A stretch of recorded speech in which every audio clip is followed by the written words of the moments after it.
India produced 42 million tons of iron and over 34 million tons of steel in 2004. There was also an increase in domestic consumption by about 6% to 31.2 million tons. India was the most important iron and steel making center of the ancient world, and the Indian subcontinent shows evidence of iron making going back over 3,000 years. Indigenous communities in the country preserved these ancient methods of iron making well into the 20th century. One such community is the Agaria. The Agaria, children of fire or Ag, according to legend, were born out of fire when Nanga Baiga, a classical hero, worshipped Agyasur, the fire demon. The first Agaria thus born then made 12 pillars of virgin iron and set them at 4 corners of the world.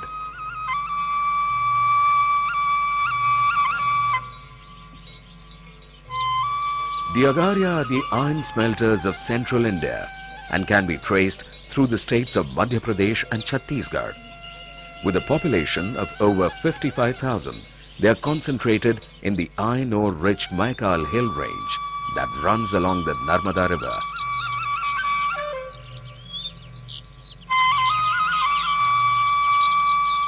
The Agaria live in small groups with other neighboring tribes like the Baigas and the Karwas.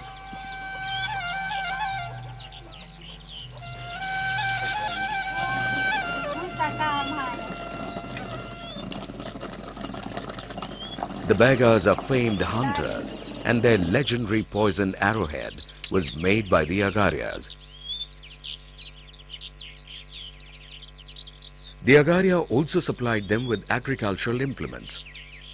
This gave them a prominent place in the social hierarchy and the indigenous economy. Ancient Sanskrit scriptures refer to iron and its properties. The 3,000-year-old Ashokan iron pillar at the Qutub Minar is a fine example of ancient India's superiority in iron and steel manufacturing. Herodotus mentions that the Indian soldiers in Xerxes' army had cane arrows tipped with iron. The Roman Empire relied heavily on India for the finest grade of steel, and ferrum indica or India iron appears on the list of articles subject to duty at the Alexandria port. Throughout the Middle Ages, the Damascene blades of the Muslim warriors were made from wood steel exported from India.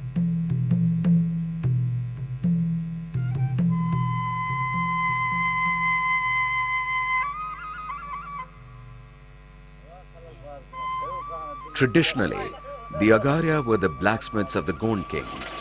They lived in Gond villages and manufactured swords, spears and arrows for them.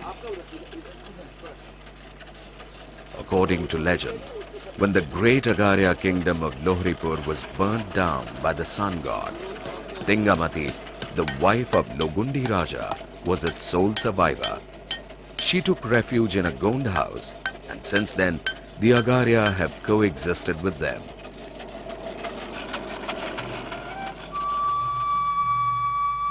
Today, this ancient art of traditional iron smelting is dying out, but it is still found in a few pockets in the Agaria belt, like here in district Dindori, Madhya Pradesh. We were fortunate to witness the process of smelting being performed, perhaps for the last time.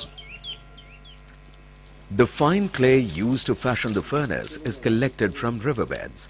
To this is added a mixture of straw and husk. The women tread on it, and only when it reaches the right consistency will an Agaria woman use it to sculpt the furnace or bhatti. The bellows are made of a wooden cast covered with animal hide, which inflates and deflates as it blows air into the furnace. The hide is first soaked in water for a day to soften and is then tied onto the cast with leather laces. Then the furnace is left to dry out for 4 to 5 days before it can be used.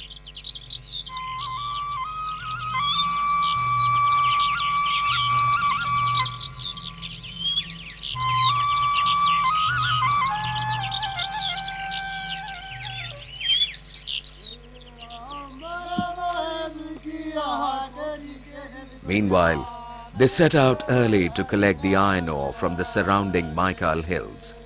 Living in close proximity to the iron ore deposits saves time as well as energy.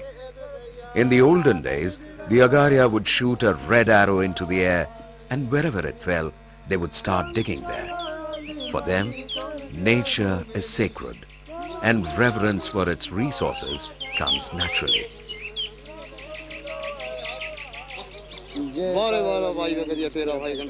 The Agaria begin by invoking the blessings of Lohasur and their ancestors, who they know guide them to the sites.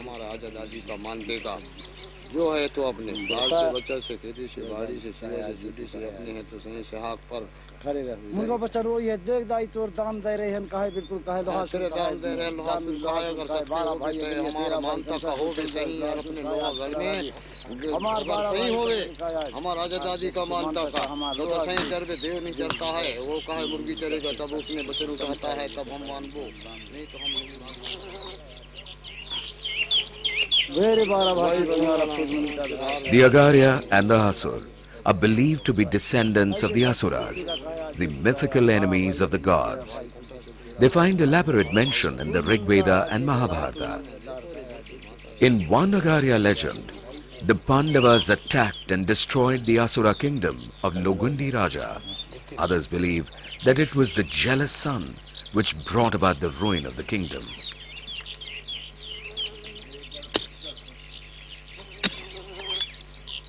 An Agaria can spot a good site just by its color.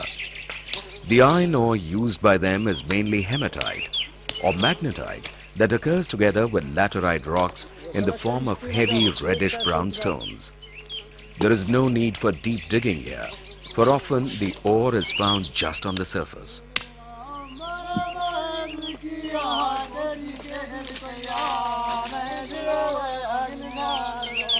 About 100 kilometers away near Shahdol was a family that still practiced this ancient art of iron smelting. We decided to visit them. On reaching the village, we found that they had all the infrastructure but had abandoned this tradition.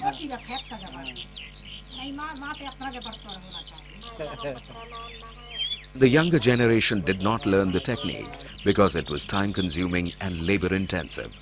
We asked them why and were told that they were not allowed to collect firewood.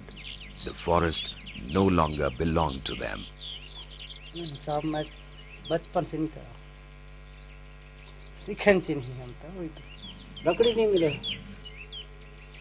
After some persuasion, the old man of the house agreed to show us the process one more time.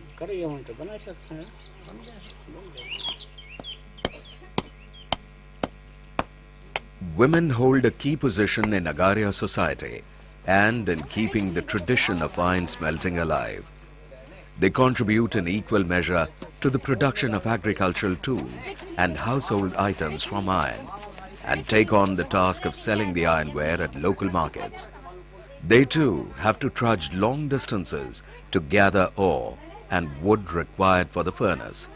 In short, women provide the base on which the tradition